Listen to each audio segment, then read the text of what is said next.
So really jumping into it here, I want you all to place a star on this Kiddie Tax slide. Why would we do that, Adam? Because this is on the CFP's greatest hits MP3 list. This is their Spotify playlist. The Kiddie Tax is right up top. What is the Kiddie Tax? All right. I want to set the stage here. Let's say parents are at the highest marginal income bracket. They have a whole lot of investments that are generating income to them. And they look at their kids bracket and say, we're all the way up here at 37 and little Josephine is down at 10. Why don't we do this? She's in the family, right?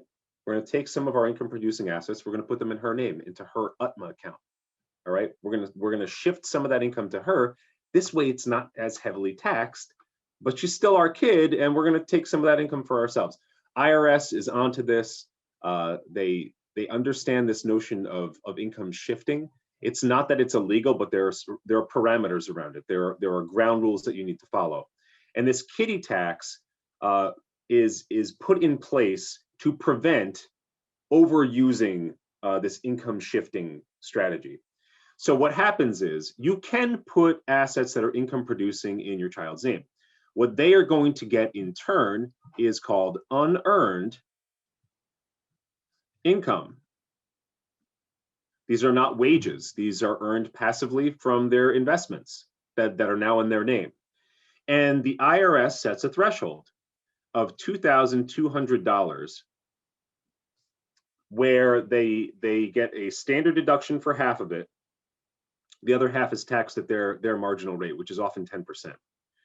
All right. So anything above and beyond that, though, if the unearned income generated from assets put into a child's name exceed $2,200, then we're in some tax trouble. Not tax trouble. You don't get penalized, or well, you do get penalized actually by the tax bill, but it's not like you're at risk of getting thrown in jail or anything.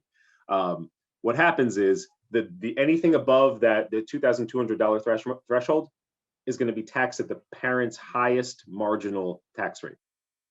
So here is our example. I think the examples do this a lot of justice and provide clarity. Let's assume that the net unearned interest income, $15,000. What happens with our first 1,100? It's tax-free. We don't have to worry about that at all. The next 1,100, notice that we put these two together, we're at 2,200, right? That's our magic number for this, is going to get taxed at the child's tax rate, which is often 10%. For CFP purposes, it is 10%, 100% of the time. So that we tack on $110 worth of tax. Now, anything above and beyond this 2,200 of net unearned interest income is going to be taxed at the parent's tax rate. In this instance, we assume that it's 22%. Therefore, parents are on the hook for $2,816. This is the Kiddie Tax. It's not the amount the kid pays.